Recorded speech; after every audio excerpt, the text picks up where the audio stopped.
అది మీరు చేసిన సర్జరీకి 90%, 99% ఎస్ వాళ్ళు అనుకున్న నోస్ మీరు అందించగలరా? నోస్కి వచ్చేసరికి అంత పర్సంటేజ్ మనం రీచ్ అవ్వలేము ఒక నోస్లో. ఎందుకంటే నోస్ బిహేవియర్ మనం సర్జరీ అనుకున్న స్టెప్స్ చేసినా కూడా హీలింగ్ ప్రాసెస్లో డిఫరెంట్ అయ్యే ఛాన్స్ ఉంటుంది.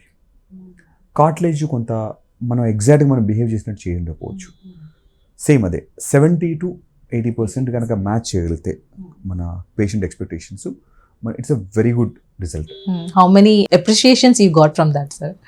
Nose is the most challenging surgery అండి, రైనోప్లాస్టీ అనేది. ఎందుకంటే వాళ్ళు అందుకనే కన్సల్టేషన్ అప్పుడే వాళ్ళ మైండ్లో ఏముందో మనం తెలుసుకోవడానికి ట్రై చేస్తాం.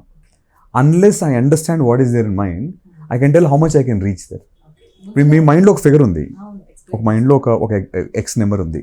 ఆ నెంబర్ తెలియపోతే it's impossible for me to reach. నేను మాట్లాడిన ఆ 30 minutes మీ మైండ్లో ఏముందో తెలుసుకోవడానికి ట్రై చేస్తాను. అంటే మీ ఎక్స్పెక్టేషన్స్ ఏ ఉన్నాయి, దానికి రియలిస్టిక్గా సర్జికల్గా ఎంత పాసిబుల్ రీచ్ అవ్వతాం. I will always give a percentage. I might meet you 60-70% of your expectations మీ పర్టికులర్ కండిషన్కి. బాగా బల్బస్ థిక్ స్కిన్ ఉంది, వాళ్ళ రిజల్ట్స్ కొంచెం తక్కువ ఉంటాయి. వి టెల్ దెమ్ దట్ మీకు 40-50% రిజల్ట్ వస్తుంది. థిక్ నోసెస్ ఉంటాయి కొంతమంది జెనెటికల్గా. సెబేషియస్ అంటే ఎక్కడైతే స్వెటింగ్ ఎక్కువ ఉంటుందో, స్వెట్ గ్లాండ్స్ థిక్ ఉండడం వల్ల స్ట్రక్చర్ థిక్ ఉండేసరికి లోపల మనం ఎంత ఫైన్గా చేసినా బయటికి షార్ప్నెస్ రాదు.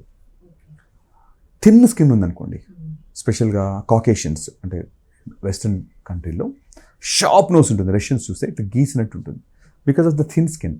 మనం లోపల స్ట్రక్చర్ అంతే షార్ప్ తయారు చేసినా కూడా బయట స్కిన్ థిక్ ఉండేసరికి కనపడదు.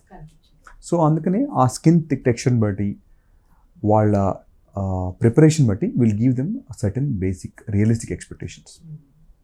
దానికి మ్యాచ్ అయితే చాలు.